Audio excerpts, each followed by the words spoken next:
a lição número 8. E nós vamos aprender que Deus quer que você se torne seu filho. Ele quer lhe perdoar os seus pecados. Ele não quer que você pereça. Pegue a sua Bíblia, abra a sua Bíblia, estude a sua Bíblia, cante.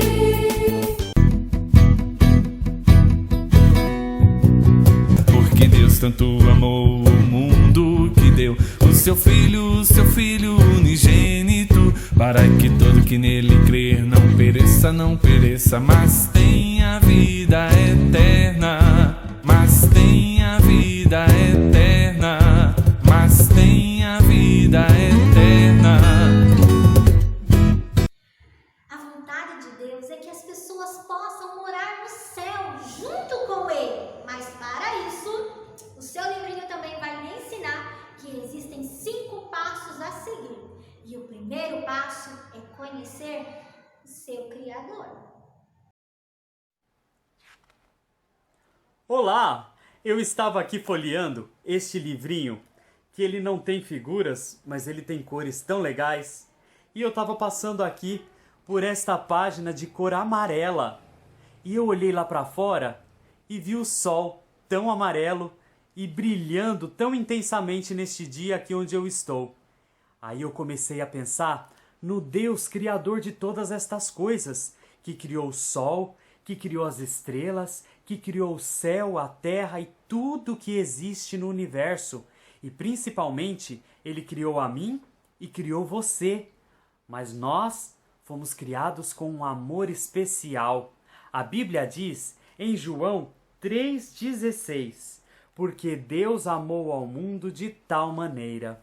Aqui está dizendo que Deus ele me amou e amou você de uma maneira muito especial e incrível. Este Deus Criador perfeito é santo, puro. Não tem nada de errado nele. E ele está criando um lugar perfeito. Um lugar tão maravilhoso, onde a Bíblia diz que as ruas são como ouro puro. Imagina um lugar tão lindo assim? Mas principalmente neste lugar está o Deus que me ama e te ama. Mas tem algo que não pode entrar neste céu maravilhoso de jeito nenhum. O segundo passo é saber o que é pecado. Mas existe uma coisa que não pode entrar no céu: o pecado. Você sabe o que é pecado? Pecado é tudo aquilo que eu penso, que eu vejo, que eu ouço, que eu falo, que eu sinto e que eu faço que não agrada a Deus. Lá em Romanos 3,23 diz que todos pecaram. Isso significa que até um bebezinho que acabou de nascer, ele já é pecador. Nós já nascemos com vontade de fazer coisas que não agradam a Deus, como, por exemplo, contar uma mentira para esconder algo que nós fizemos da nossa mãe ou do nosso pai. Ou então, desobedecer quando a sua mãe te pede para colocar o lixo lá fora ou para lavar a louça e você não está a fim de fazer aquilo. Essas coisas são pecados. E o versículo continua dizendo: todos pecaram e destituídos estão da glória de Deus. O pecado nos afasta de Deus. Isso significa que nós estamos longe de Deus. Os nossos pecados nos afastam do amor de Deus. O terceiro passo é conhecer o seu fim. Deus nos ama tanto, tanto, que Ele mandou o seu único Filho ao mundo, Jesus Cristo. Cristo, o perfeito Filho de Deus, que nunca fez, nunca falou, nunca pensou nada de errado, sem pecado nenhum, de boa vontade, tomou teu castigo, morrendo em teu lugar numa cruz. E ali na cruz, Deus colocou sobre Jesus todos os meus pecados, todos os teus pecados. E Jesus derramou o seu sangue no meu e no teu lugar. Olha só o que diz Hebreus 9:22. Sem derramamento de sangue, não há perdão. Jesus derramou o sangue dele para perdoar os meus e os teus pecados.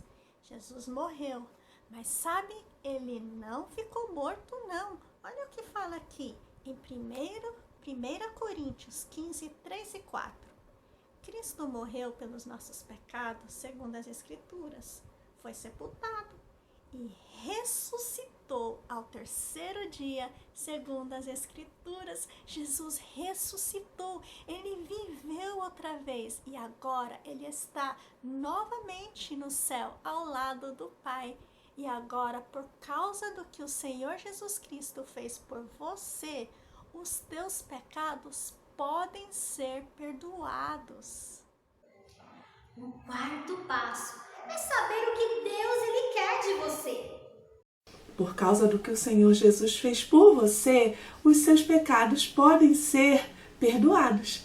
A Bíblia diz em João, no capítulo 1, versículo 12, está escrito assim: Contudo, aos que o receberam, aos que creram em seu nome, deu-lhes o direito de se tornarem filhos de Deus.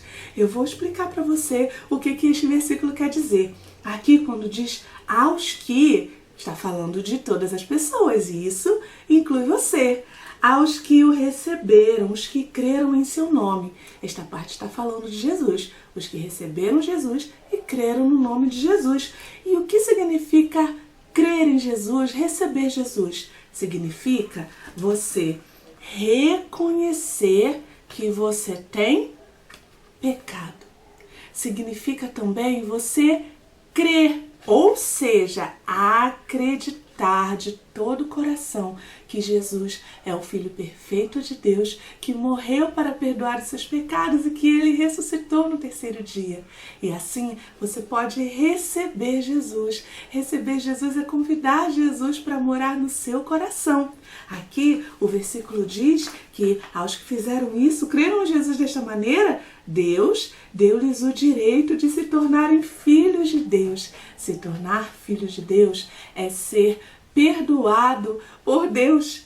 É poder ficar perto de Deus agora e para sempre, depois um dia lá no céu. Este versículo está dizendo que você pode se tornar filho de Deus, você pode ficar perto de Deus para sempre. Para isso, você precisa crer em Jesus. Você precisa receber Jesus no seu coração. Você gostaria de receber Jesus? Então, você pode falar isso para Deus agora mesmo. Você precisa falar que você reconhece que tem pecado, que você acredita de todo o coração que Jesus é o Filho perfeito de Deus, que morreu e ressuscitou por você e que você quer receber Jesus como seu Salvador. Abaixa sua cabeça, fecha seus olhos e repete assim: Senhor Deus, eu reconheço que eu tenho pecado. Eu acredito que Jesus é o Filho de Deus, que morreu pelos meus pecados e ressuscitou.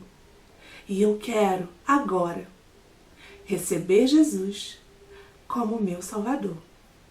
Em nome de Jesus, amém. E Deus, Ele tem outra promessa para você aqui na Bíblia, na Palavra de Deus. Lá em Hebreus 13:5, Deus diz assim, Jesus falou: nunca o deixarei, nunca o abandonarei. Jesus está falando que Ele vai estar sempre com você e que Ele nunca vai te abandonar. O Senhor Jesus vai te deixar algum dia? Não, Ele nunca vai te deixar. Olha, para te ajudar a lembrar dessa promessa, coloca assim sua mão. A gente vai falar assim, ó, de maneira nenhuma deixarei. Quando chegar aqui, você fala o seu nome, tá bom? Vamos lá? De maneira nenhuma deixarei. Isso, Jesus nunca vai te deixar. E tem uma outra promessa aqui para você. O Senhor é o meu ajudador. O Senhor Jesus, vivendo no seu coração, vai te ajudar a fazer aquilo que é certo. E quando você se torna filho de Deus, Ele quer que você o conheça melhor. O quinto passo é saber o que Deus espera de você. Quando a gente se torna filho de Deus, Ele quer que a gente o conheça melhor. Conhecer para crescer. Quando a gente olha para o verde, a gente lembra das árvores. E as árvores, quando elas nasceram, elas precisaram de algumas coisas para poder ajudá-las no crescimento, como, por exemplo, o sol, a água, o solo. E nós também precisamos de algumas coisas que nos ajudam no conhecimento de Deus para que possamos estar crescendo também. E uma dessas coisas está aqui na Bíblia, a palavra de Deus. Em 1 João 1:9 diz assim: se confessarmos os nossos pecados, Ele é fiel e justo para perdoar os nossos pecados e nos purificar de toda injustiça. Esse versículo quer dizer que depois que a gente se torna filho de Deus e a gente cometer algo que desagrada a Deus, a gente pode contar para Ele. Confessar significa contar. E Ele é fiel e justo para nos purificar de toda injustiça. Significa que Ele é fiel para nos perdoar das coisas erradas que a gente comete que desagradam a Ele. Outra maneira da gente poder crescer no conhecimento sobre Deus é orando. Orar significa conversar com Deus. E na sua oração, você pode confessar os seus pecados, contar para Ele as coisas erradas que você faz e pedir perdão para Ele. Você também pode fazer pedidos a Deus na sua oração. Você também pode agradecê-lo pelas coisas que Ele tem feito por você. Outra maneira que você pode estar fazendo para poder conhecer e crescer no conhecimento sobre Deus é lendo a Bíblia e obedecendo. Quando a gente ler a palavra de Deus, a gente vai conhecê-lo e assim a gente pode obedecer e crescer no conhecimento sobre ele. Mas você deve estar pensando, é muito difícil eu ler a Bíblia. Ela tem muitas palavras que eu não entendo. Vou dar uma dica para você. Você pode começar lendo pelo livro de Marcos. Marcos é um livro que tem aqui na Bíblia. Você pode estar explorando a Bíblia e achar o livro de Marcos no Novo Testamento e começar a ler e entender também e obedecer aquilo que tem na palavra de Deus. Caso você não saiba ler, você pode pedir ajuda a alguém para ler. Outra coisa que também que você pode estar fazendo para que você possa estar conhecendo mais sobre Deus e assim possa vir a crescer é testemunhar. Testemunhar é contar para as outras pessoas, no nosso caso, contar para elas aquilo que Deus, que o Senhor Jesus faz por você, como, por exemplo, perdoar os seus pecados. Você pode dizer para as outras pessoas como Jesus pode perdoar os pecados e pode dizer para elas também que agora você é um cristão, você é alguém que acredita que Jesus pode perdoar os seus pecados e que, inclusive, Ele perdoou os seus pecados também. Outra coisa que você pode estar fazendo é procurar uma igreja que fale sobre a palavra de Deus e viva tudo aquilo que a palavra de Deus ensina. Essa igreja é uma verdadeira igreja. Como você conhece uma verdadeira igreja? Quando você começa a participar e começa a perceber que as pessoas que estão lá, elas são comprometidas com a palavra de Deus. Elas fazem tudo aquilo que a palavra de Deus diz e elas ensinam isso para as outras pessoas também. Você pode também, junto da igreja, conhecer outras pessoas que também tiveram seus pecados perdoados pelo Senhor Jesus Cristo. E junto vocês podem contar para as outras pessoas tudo aquilo que o Senhor Jesus Cristo vem fazendo na vida de vocês. Você pode agora mesmo fazer uma oração, agradecendo a Deus porque Ele perdoou os seus pecados por causa do sacrifício de Cristo e Ele também lhe ensina maneiras pelo qual você consegue crescer no conhecimento sobre Deus. Essas maneiras a gente aprendeu aqui hoje. Então você pode começar a fazer isso hoje mesmo. Mas, exploradora K, como eu posso ter certeza que tudo isso que você falou, do que eu ouvi no vídeo é verdade? Que o nosso manual de exploração nos afirma. Quando eu abro a minha Bíblia em 1 João, capítulo 5, no versículo 13, olha o que ele diz. Estas orientações vos escrevi, a fim de saberdes que tendes a vida eterna, a vós outros que credes em o nome do Filho de Deus. Ele escreveu e está afirmando: você é filho de Deus, mas não só através da palavra, mas pelo Espírito Santo também. quando eu abro a minha Bíblia em Romanos, capítulo 8, versículo 16, ele vai dizer: o próprio Espírito testemunha ao nosso espírito que somos filhos de Deus. E eu também sei que quando eu sou filho de Deus, eu sou transformado pelo próprio Deus. Quem afirma isso é 2 Coríntios, capítulo 5, versículo 17. Porquanto, se alguém está em Cristo, é uma nova criação.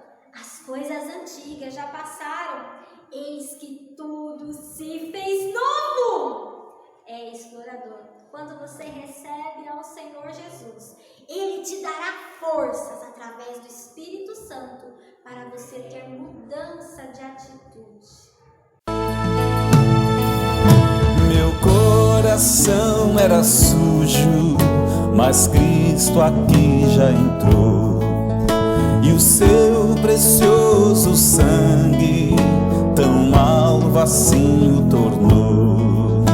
E diz em sua palavra que em ruas de ouro andarei.